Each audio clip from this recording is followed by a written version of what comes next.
The tendency in many women is either to keep their true age a deep secret or lower it significantly. Now, even the worst age cynic would not give Marren Akatsa-Bukachi 45 years, but she insists she is actually 56 years old. Age is just a number. You know, it was just a number you throw somewhere. So it's your choice. You can look your age if you want to. Marren is a woman of many surprises. She presents the picture of the everyday CEO who has it all, a huge paycheck, lovely home and a beautiful family. But hers is a story of hope amidst adversity. She heads a women's rights organization, EASI, that was formed in 1996. It is a sub-region organization operating in 8 countries and focuses on monitoring government's observance of women's rights. Women are empowered. They have information, they have knowledge, but they don't have finance. EASI works to help empower women economically through training and funding, especially the acquisition of equipment. Marren has worked with EASI in Uganda for the last 10 years. She is Kenyan but prefers to be called East African. She is widely traveled, especially in Africa, and has noticed a few things. Africa, our problem is that we don't appreciate what we have. We do not add value to what we have. We take what we have for granted, and then we don't patent what we have. Marren was born in South Nyanza among 11 siblings. Her father was a senator and her mother a teacher. But growing up, she did not admire her parents' professions. I thought teachers were just poor, poorly paid, and the work was too much. I wanted to be a lawyer when I grew up.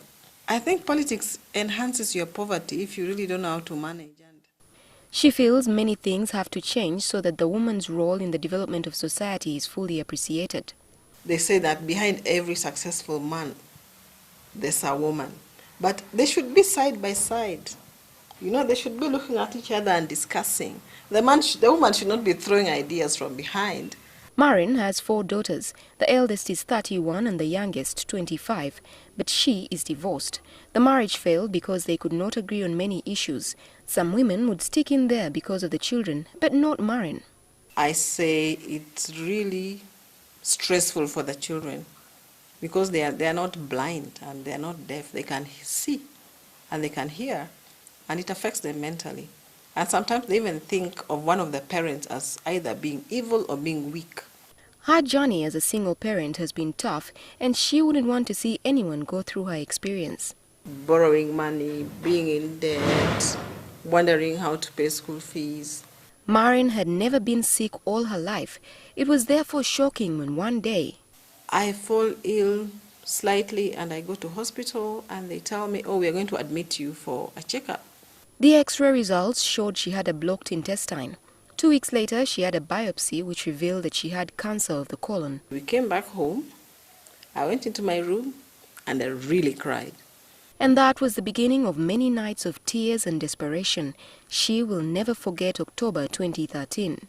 Once I calmed down, I went to the internet and I read about colon cancer.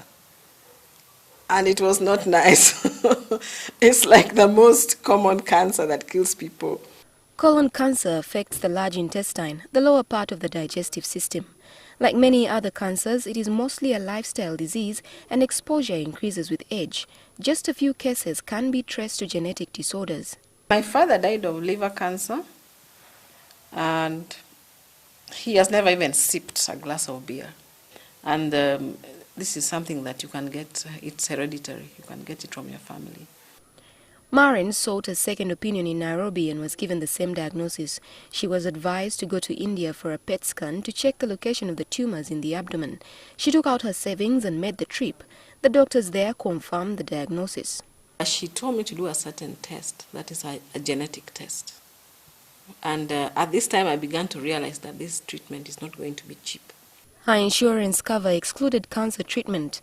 The result for the gene test for carers was positive and she knew that the possibility of the cancer spreading was high.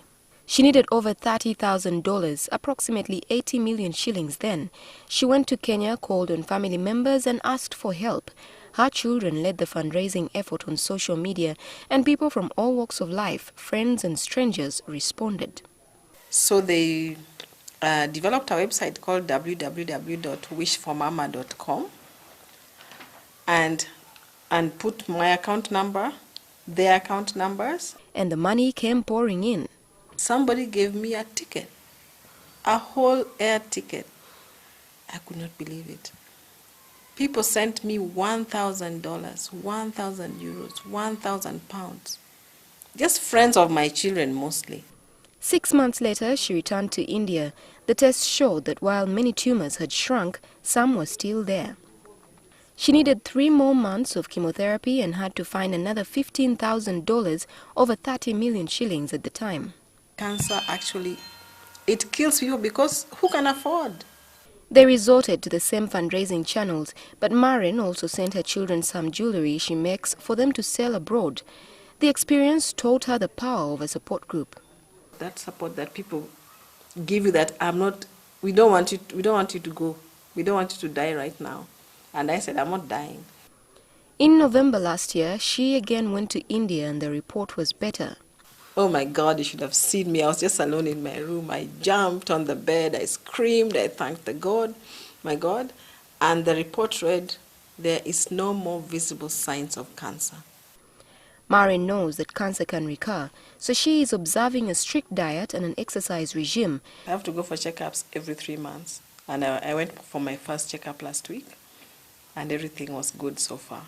She says the experience has been humbling and her daughters made her proud. When you have these girl children and people look down on girl children, and then I look at what the girl children have done for me, it really makes me smile.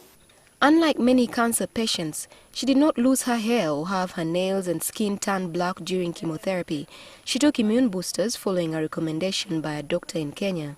Because I even bought wigs. No one knew that I had cancer. You could not tell. Marren found creative ways to continue working while on treatment.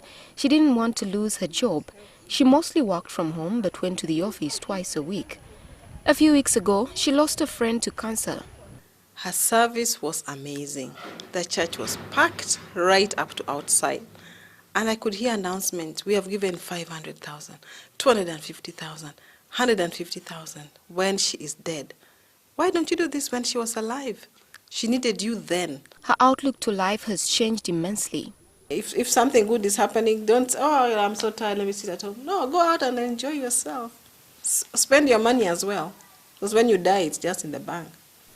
She says when you have cancer, do whatever it takes to live. You don't have another life. At this time, there's no shame. Because you're going to die if you don't do it. Humiliate yourself. Do it. And when people see you, they'll be impressed that actually this person came to me and they need help. They have guts. Here is 20 million. Josephine Karunji, NTV.